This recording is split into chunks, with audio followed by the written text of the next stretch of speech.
ඔයාගේ බබාව ආරක්ෂාකාරීව තියාගන්නේ කොහොමද? ආරක්ෂාකාරී නින්දා. බබෙක්ව නිදි කරවන්න තොටිල්ලක් පාවිච්චි කරන එක සාමාන්‍ය දෙයක්. හැබැයි ඒ තොටිල්ල ආරක්ෂාකාරීව හයි කරලාද කියලා අපි බලන්න ඕන. විශේෂයෙන්ම සෝෆා වගේ තැනක මෘදු මදු පිටවල තියෙන තැනක බබාව නිදි කරවන්න එපා. මොකද බබාගේ අවයව වලට පීඩනයක් ඇති වෙන්න පුළුවන් වගේම බබාට හුස්ම ගැනීමේ අපහසුතාව ඇති වෙන්න පුළුවන්. වැටීම් වළක්වන විමසිල්ල.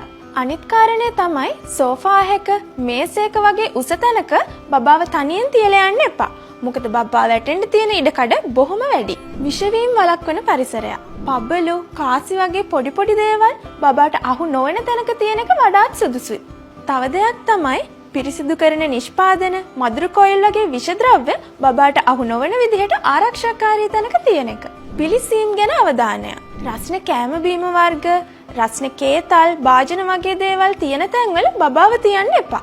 ඒ වගේම බබාව වඩාගෙන ඉද්දි රස්න කෑමක් හරි බීමක් හරි අතේ තියන් ඉන්න එක කරන්නත් එපා. ආරක්ෂාකාරී විදුලි පරිහරණය. ගෙදර හැම ඉලෙක්ට්‍රිකල් අවුට්ලට් එකක්ම කවර් කරන්න. ඒකෙන් ඉලෙක්ට්‍රිකල් ෂොක් වගේ දේවල් වලින් බබාව ආරක්ෂා කරගන්න පුළුවන්. තවත් කරන්න පුළුවන් දෙයක් තමයි ගෙදර තියෙන ෆර්නිචර්, ටීවී ස්ටෑන්ඩ් වගේ දේවල් බිත්තියටම හයි කරලා ආරක්ෂාකාරී විදිහට තියන එක. විෂසතුන්ගේ දෂ්ට කිරීම වැළැක්වීමට ආරක්ෂාවක්.